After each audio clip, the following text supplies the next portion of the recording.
Hey yo, it's your boy Hamza back with another banger ass video to list down. What the hell am I doing? Spring 2022 is looking pretty slick when it comes to anime. I feel like this is the point where most of the highly anticipated animes will be airing, and this flow will continue till this fall or even winter 2023 maybe, I don't know. However, speaking of spring 2022, the lineup is sick. I have been watching a few shows from this season myself, and I thought maybe I should make one of those really cool recommendations video for once. Now I want to make it clear before I get into this video that I haven't watched every single show on this list. I have watched several new animes which grabbed my interest and some extremely hyped up shows. So if you would just hold my hand, I should just really stop. I'm not good at making these jokes. First off, we've got arguably the most overlooked anime of the season, which is Tomodachi Game or Friends Game. However, I should forewarn that this show does mention and foreshadow some seriously messed up stuff, so I wouldn't exactly recommend this show to newcomers or to the faint of heart. The plot revolves around a small group of friends, Yuichi, Shibe, Sawaragi, Tenji and Kokoroki, who are collecting 70,000 yen for their school trip, but suddenly someone steals the money of the entire class and no one knows who the culprit is. After some time, they are all set up to meet after school only to be tased and thrown into a panic room and forced to play a game, or more specifically, the Friends Game. The game itself has multiple stages and rules, and the objective is for everyone to coordinate and win it. However, in order to achieve this, they all have an equal amount of debt registered under each of their names, and it is vital that in every stage of the game they do not betray each other and find the culprit who is originally responsible for dividing the debt and dragging them into this game. The odds are stacked against them. The first two episodes do an excellent job on showcasing how their fortunes will be twisted. You don't get to know these characters from the get-go because the game and the narrative will do that over time and settle in a huge amount of doubt, fear and hatred among the characters. If you think this idea isn't good, then you won't get a free cookie from Subway. I really enjoyed the first two episodes. It did take me a while to understand the rules of the games, but it was definitely worth it. The production isn't anything particularly special. It honestly looks like something that came out during 2008 and 2012, but there are a few scenes where I was really impressed.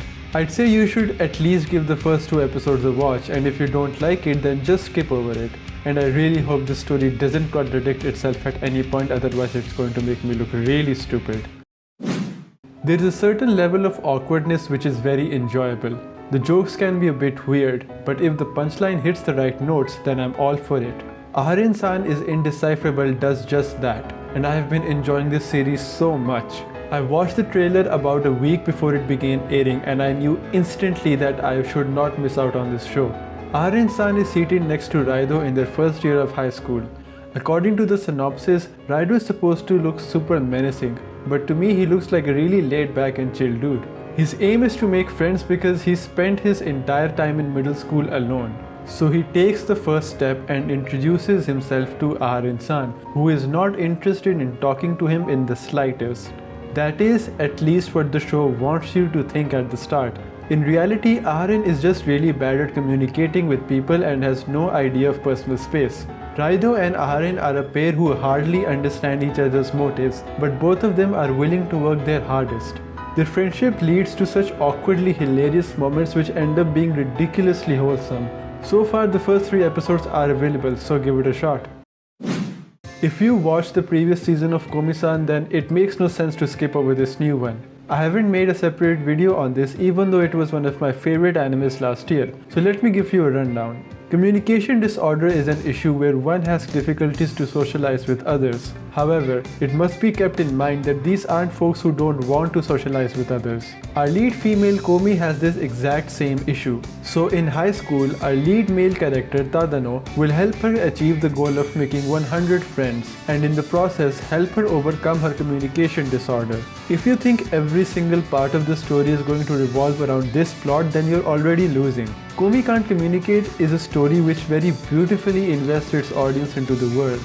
Ethan Private High School is the place where the majority of the story takes place, and in this school every person has a different personality. The bar for Komi's goal is set way too high, but considering that she has Tadano by her side, who by the way is a really cool dude in my opinion, she just might achieve this. All I can say is that everything I loved about season 1 is here in season 2 as well. The animation is sick, the voice acting is great, the sound design is gorgeous. And if you haven't picked up on Komi-san after all this time, then it's time to start season 1.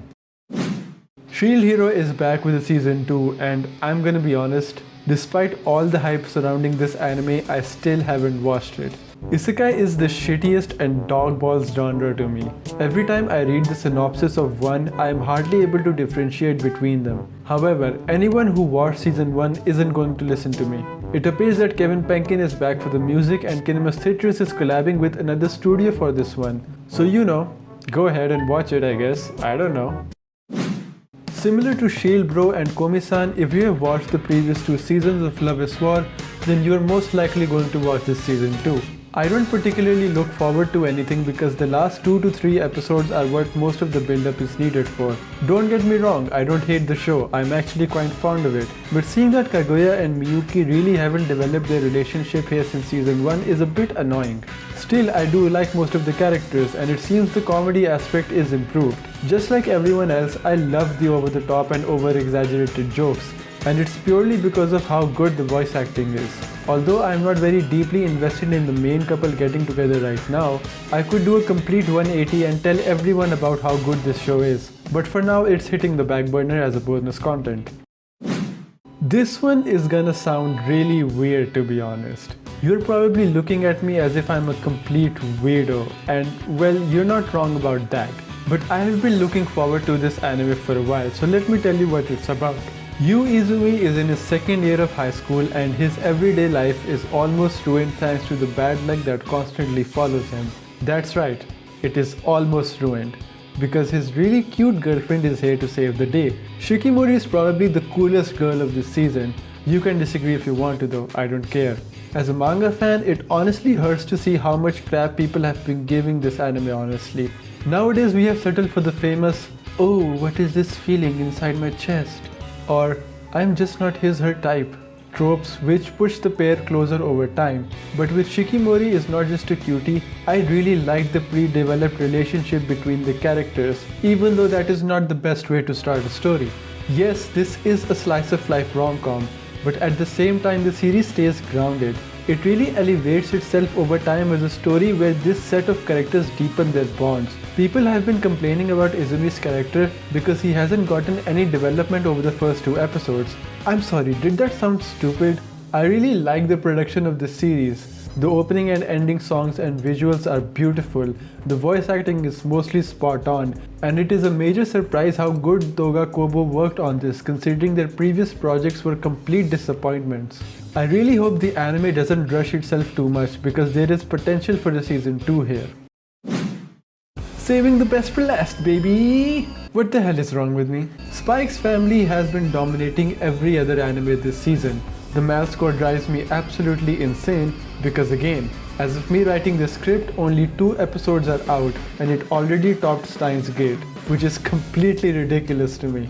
However, is it safe to assume that Spy Family could be the best new anime of spring 2022? Yes, absolutely. Spy Family has all of the right notes to be crowned as the king of this season. If you don't believe me, just watch the first episode and it will be next to impossible for you to not get hooked on this show. The story follows Agent Twilight, who has to maintain world peace by investigating Donovan Desmond, and the objectives given to him are to start a fake family and have his child enroll into the same school as Damien Desmond, who is Donovan's son.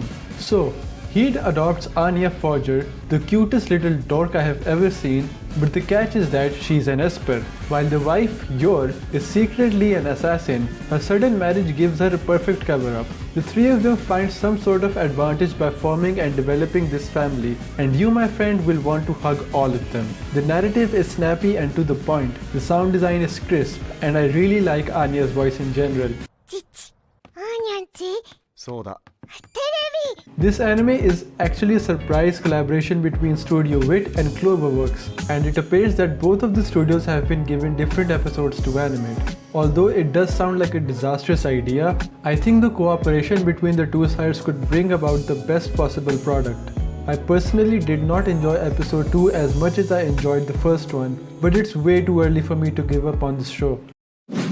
Okay, that's the end of the list, but whoa, hold your horses. I'm still talking here, dude. Kendrick is releasing his album next month. What's the big time rush? Okay, so I just wanted to say that there was actually this 50 sub special video which I made but didn't upload because of different reasons. Some of them being with the editing issues and some of them with time management. However, that video will most likely be published soon enough, even though we crossed 100 subs mark. Yeah, I didn't get to celebrate it properly because I was still working here. But I just wanted to say thanks to everyone who watches my dog shit content and tells their friends about me. You can say that there's this really dumb guy who watches anime and reviews them and streams games occasionally, but I kinda dig his stuff. Oh, and one more thing before you leave, make sure you leave a like or a dislike if you want, alright? It helps my video get seen and also helps me figure out what type of content you guys like watching. Okay, that's it. Bye.